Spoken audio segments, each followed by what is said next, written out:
If they still insisted on coming after her, it took at least 5 of them and a good rope to reel her in, dodging Dash's hooves and teeth and all the way.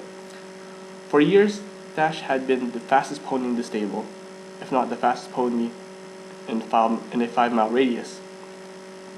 And she was still the fastest pony in the stable. Of course, that was now more because she was the only pony left in the stable.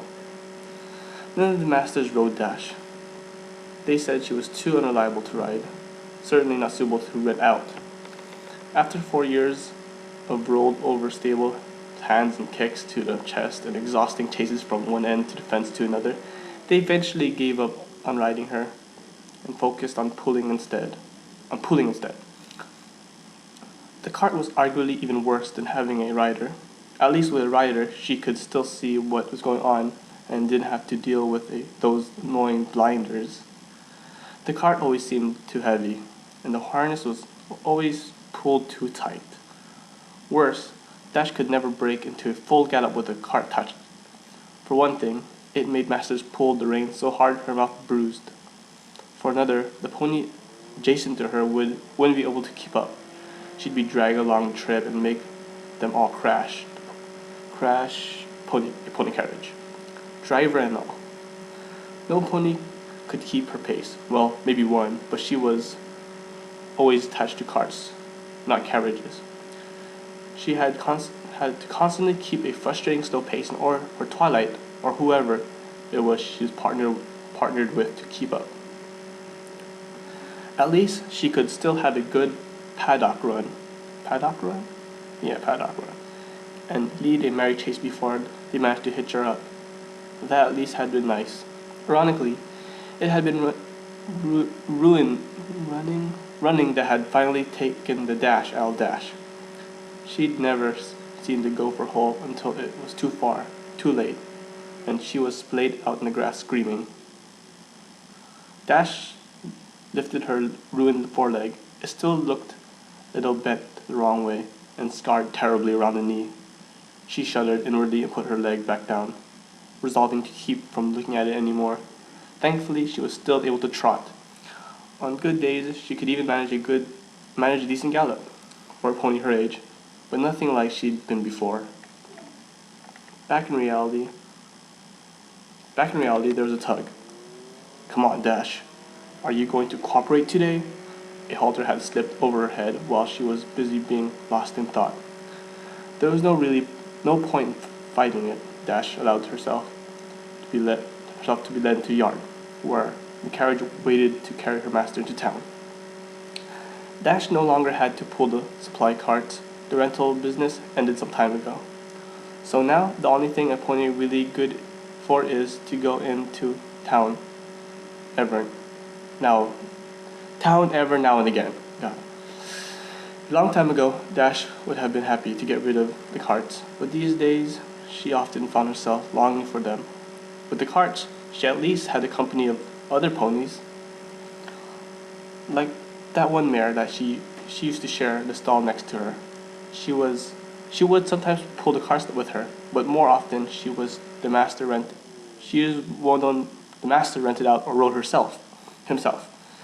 The mare was always in good spirits. She was easy to handle.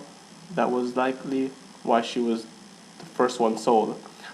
She was a likable and fun mare. Dash couldn't remember any specifics about her right now, even her name. It had been a long time since she left the stable. She remembered the unkempt mane though. It was the first thing anyone noticed about her. It was always bushed out in a wild, fuzzy and frizzy mass of fluffy curls that bounced in time with her trot. Her tail was no different, save for the fact that Dash could swear that it was even fuzzier than her mane. The stable boy had constantly been picking out birds and things out of it. The mare had gotten the strangest things caught up in her mane sometimes. Not just the normal stuff like twigs or dead grass, but also things like metal washers or old eyeglasses, and one time they actually found a half bar of chocolate stuck to the end of her tail, and despite being constantly groomed and brushed, that mane would never get straight. no matter what they did. They could never get her masses of curls to cooperate. It was so strange, but it was also made her special. Just like Dash's speed plots old waves standing still and studying the leaves on the tree. Let me cough a little. Okay. Dash flicked an ear and nickered at the thought of her old friend. She wondered what the mare was doing now. It had appeared as if the mare's new master had gotten her for his child. Dash hoped that that was the case. Her friend would have liked that a lot. She adored new riders to pal around with, though to be honest, that mare liked pretty much everything. She could even make pulling carts fun in her odd little way. That's probably Pinkie Pie, obviously. Making her way down the road, Dash tilted her head toward the sky. There was nothing different about the sky today. It was the same even shade of slate gray it always was, broken up here and there by spatters of black smoke trickling up into the atmosphere. Looking at the smoke reminds Dash of something else that could be up in the sky too. Up there with the birds and things.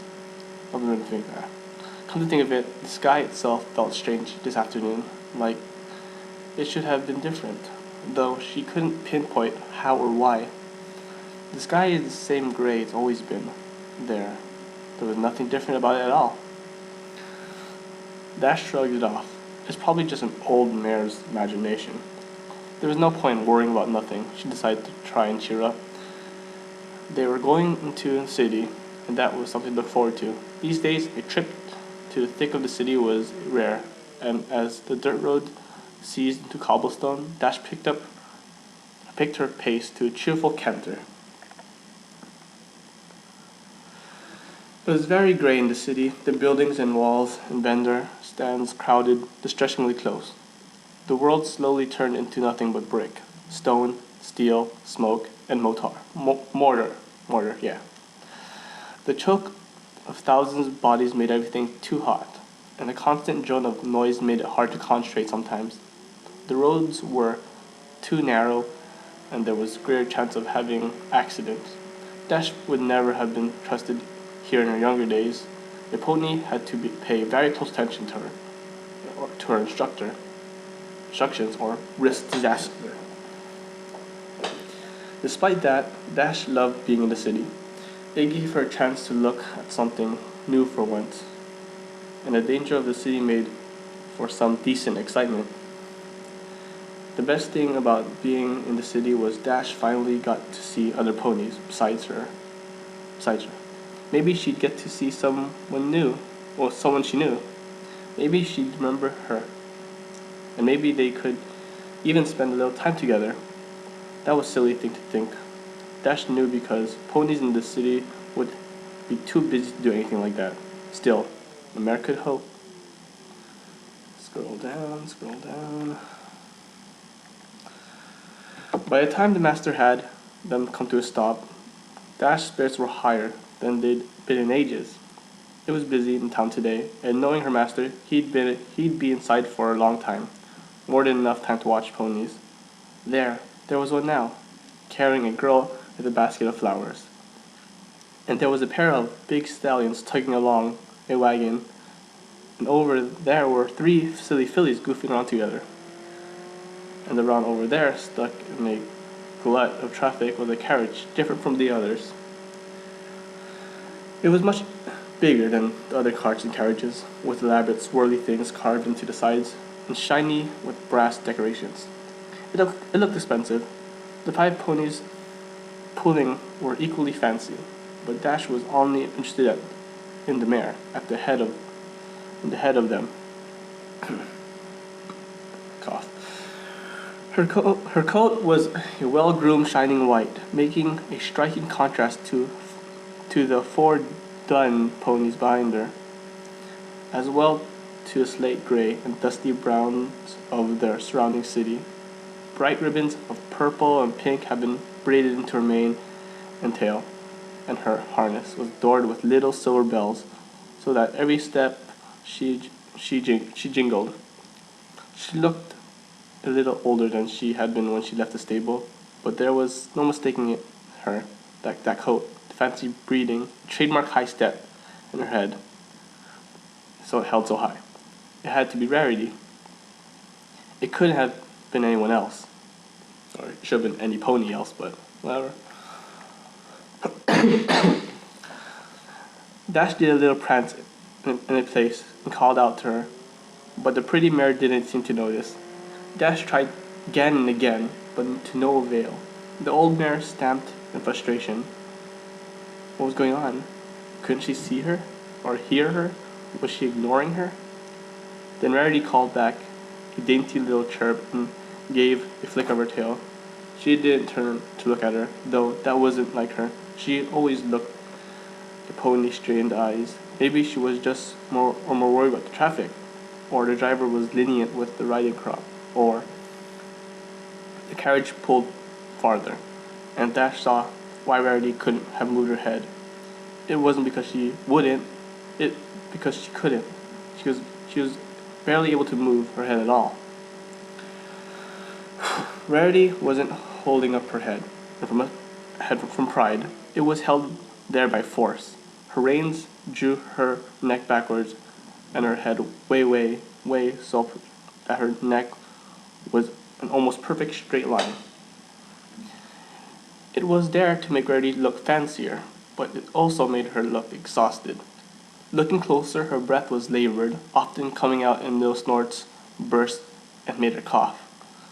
Dash wondered how it was even possible to pull when a pony was strained like that, especially a light and dainty pony like Rarity.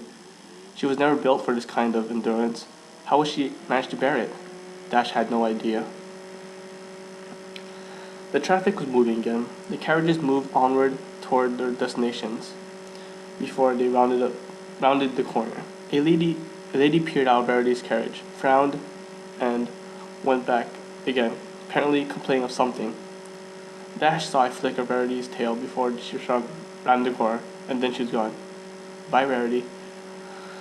Somehow, on Dash's left side, there was a sudden movement. The mare gave a startled little jump and instinctively lashed out with her back leg. An attack? But from who? Out in the open? Like this? It could have been anything. A rogue dog? It could have been anything. A rogue dog? Or a wolf? Or a dragon?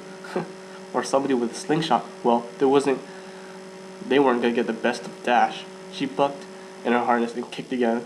There was a splash and a shout. Ow! Hey!